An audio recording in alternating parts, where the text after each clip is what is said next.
Check it out, yo. If any woman comes around trying to test me, if any woman comes around trying to test me, if any woman comes around trying to test me, if any woman comes around trying to test me.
All right, then.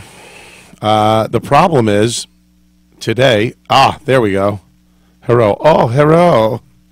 Oh, hi. I have to fix one or two minor issues, as usual.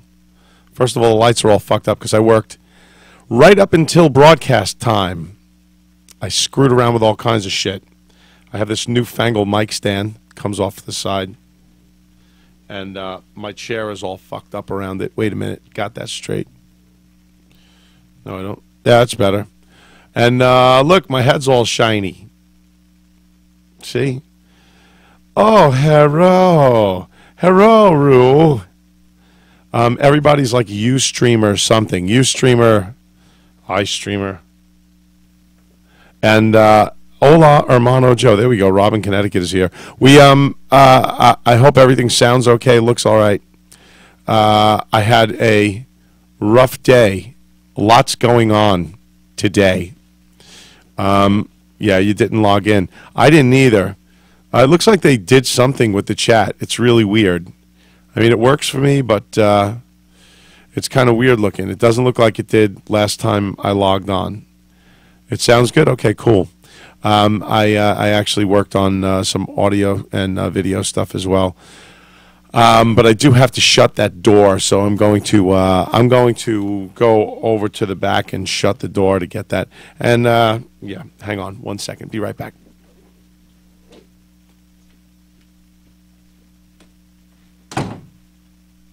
Yep, I broadcast in my shorts too. Anthony broadcasts in his underwear if he wants. But yeah, there we go. That's better. See, I can't tell how many people are in this chat room. It doesn't tell me. It's showing me, okay, 7, but it's not showing me like at the bottom where it used to, unless I'm just not seeing it. Nah, it's different. It's not like it was. I don't like when things are different and not like they were. Hold it. There we go.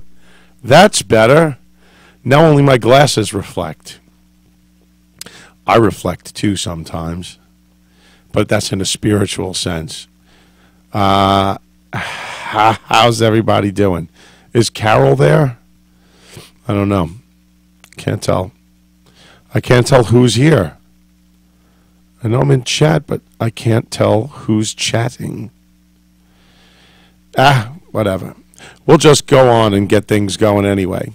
Well, it was an exciting couple of days. I went to Atlantic City and I played poker. I lost. It was a shitty loss, but it happens. People suck out all the time. It's called sucking out is what it's called. Sucking out. They get involved in a hand that they shouldn't be in, and they fucking win when they shouldn't win. That happens a lot in life. People win when they shouldn't, and they lose when they definitely shouldn't. But when it's got to do with poker, it really pisses you off because you can go all day and play your cards right, as it were, as they say. You play your cards right. You do everything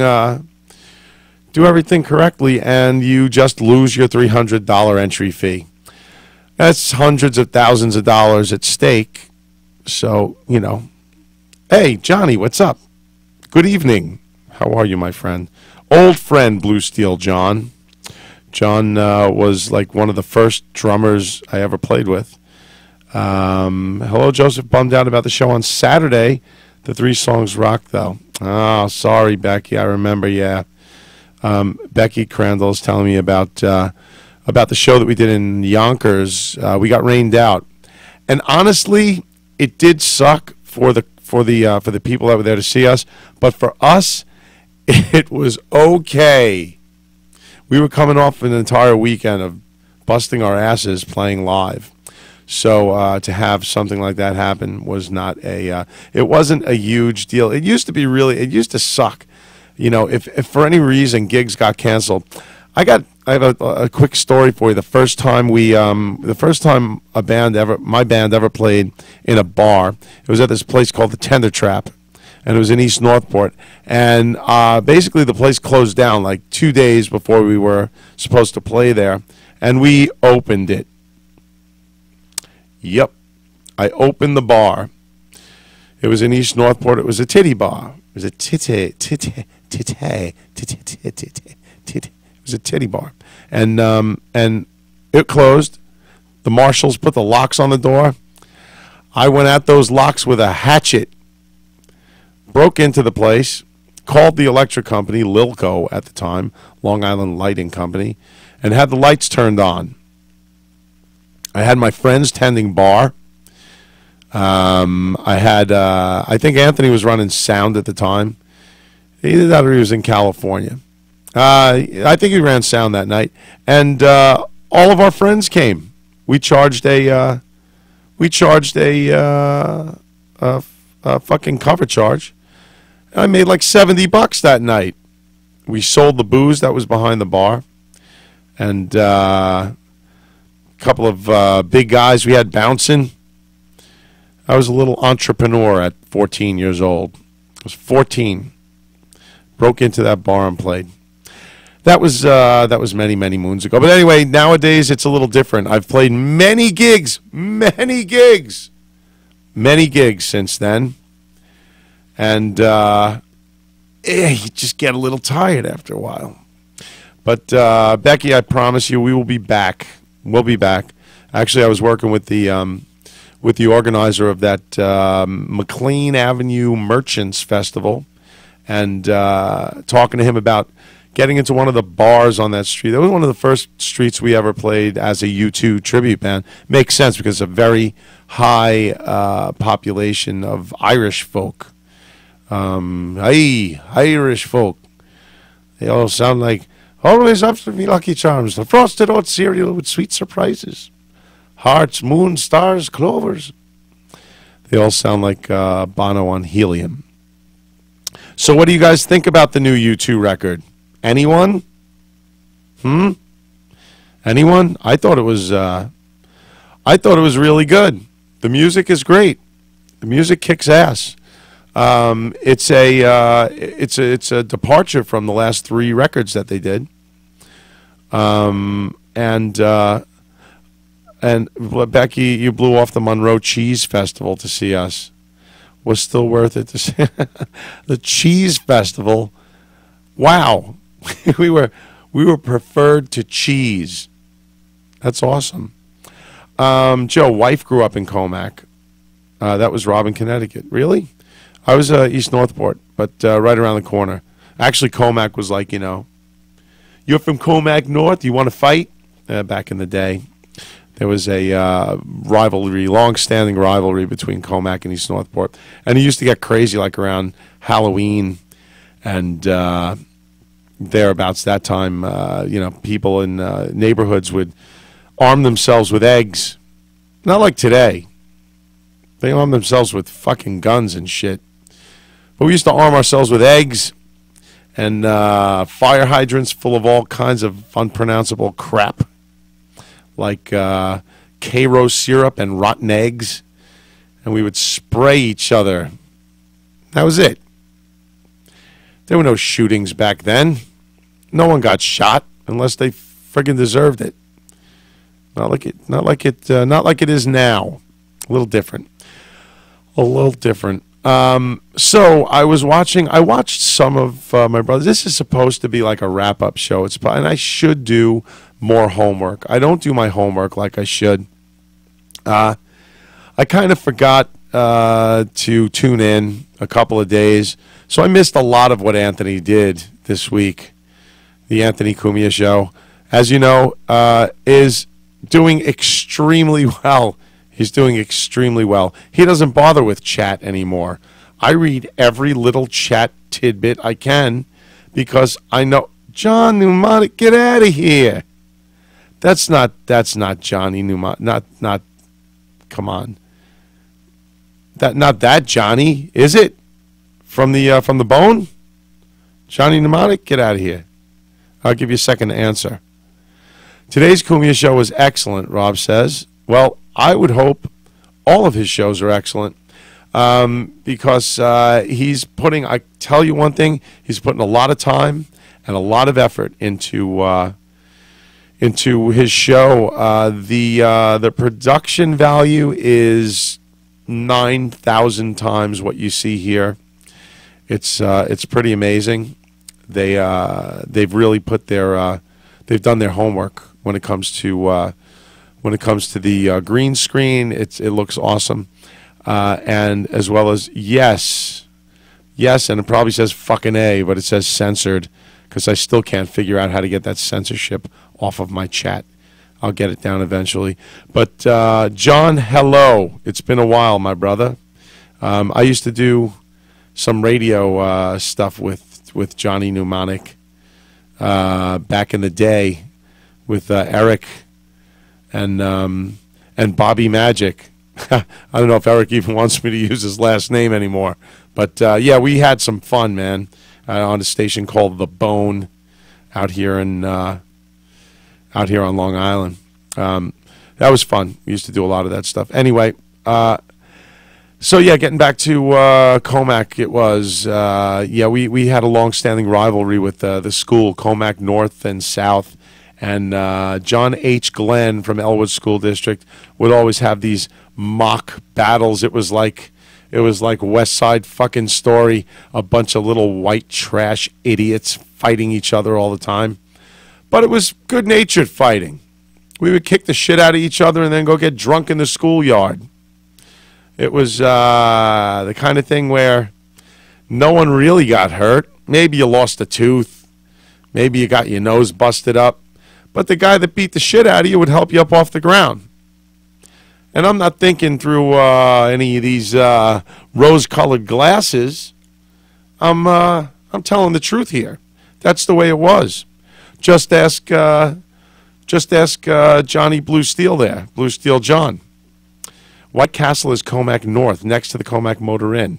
I know the Comac Motor Inn, my friend. I know you do, too. In fact, I know a couple of girls that we both know the Comac Motor Inn. All right, I'm not mentioning any names at all. But I lose track of my stories worse than Robin Williams, and now I'm back. No, you see, John, that's how I roll.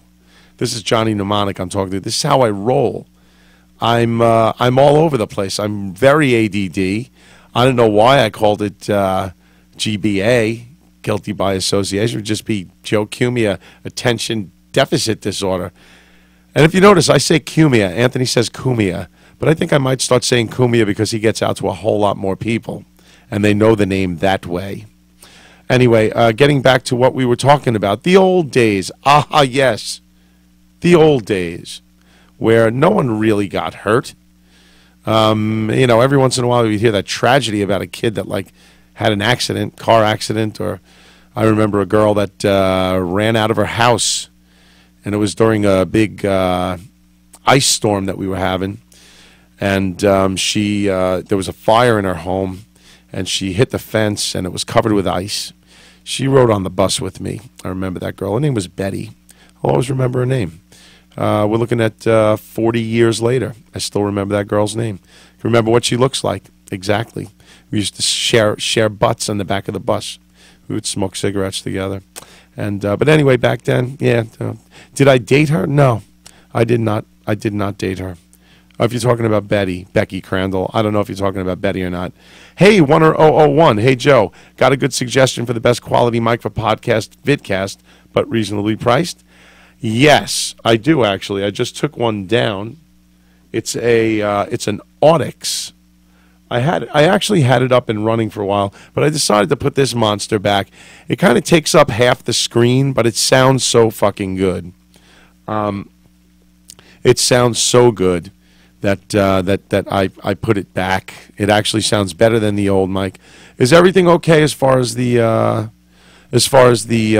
audio quality? It's not popping or anything or being obnoxious sounding? No?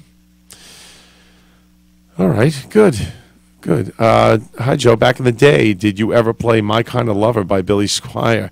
No, we played Lonely is the Night. Never My Kind of Lover. Also, Take Me in Your Arms, Rock Me Through the Night. That one we played. But that was some real faggy shit even for back then. He was, everybody kind of said, oh, he sounds like Robert Plant. And he kind of did for a while. But he just didn't have it, man. He didn't have it like Robert Plant did. What's her name? Maiden. Probably not unless she's in her 50s like me and Joe. Oh, you're talking about Johnny Mnemonic says clean and no popping. That's good to know. We're looking at, the girl from Comac. Nah, not necessary. Names, even maiden names, we shouldn't bring up here on social media. Because you never know who's listening. And who's going to fire whom for listening to whomever that happens. Talk about that. Yeah, I heard Anthony mention Billy Squier makes me laugh my ass off. Yes, he does. And you know why? Because he was so gay. He was so gay. And no one knew it. No one at the time. It was like Judas Priest. It was like Rob Halford. Did anyone know he was a queen? No one had any fucking idea. I thought he was heavy metal and cool and shit. And then, like, you watch the stuff, you watch some of the old videos now. Yeah, okay, Rob Halford. And same thing with Freddie Mercury. Never really knew he never really came out of the closet until, look at that man Liberace. I'm kidding. Liberace was gay from day one. But, yeah, Billy Squier was quite gay. And he did make me laugh my ass off for the same reason. But speaking of gay, today I was over at Ant's house on my way back from Atlantic City, and we were watching TV happened to be on in the background. We weren't really watching it. But Ant had his back to me. He was looking he was looking at me with his back to the TV, and I had this look of horror. It was something like this. It was an absolute look of horror on my face. What's with the fucking sitcoms? And that's fair game because I know Ant probably talked about it today. But what's with the sitcoms, the daytime soaps, with guys fucking like swapping spit? I was fucking what? And then they got these two hot girls sitting down at some luncheon, fully clothed. These guys were in a towel, they're bare, smooth, muscular arms wrapped around each other, and they're fucking like sucking face. You don't see that on NBC with the female of the gender, the female gender of the species, female gender of the species gender female. Folks with vaginas, you never see that fucking happen on network television. I don't know.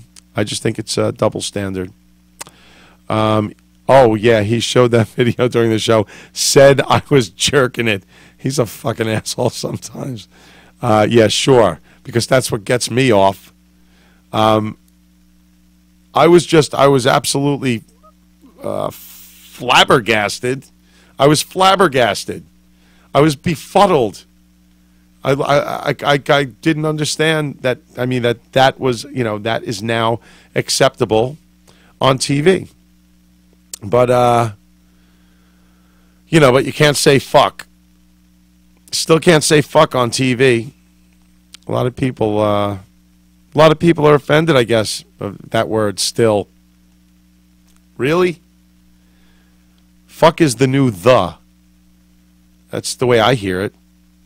It's used daily on a secondly basis. I hear it 8,000 times a day. I've used the word, accidentally on purpose in front of my kid. It happens. It slips out. She's not going to use it. I knew it. I used to hear my dad, my mom, they would curse all the time. All kinds of nasty language. And I know when to turn it off and when to turn it on. Just sometimes it seems like it's not that big a deal. It was like Carol asked me today, my woman there. She asked me, she goes, how come they don't use the term making love anymore? It's because it's not making love. You're making nothing. You're not making anything. It's there already. It's done. You fuck. And if it's done right, you're really fucking. Making love is for fags. It's for the boys that are on NBC. They make love.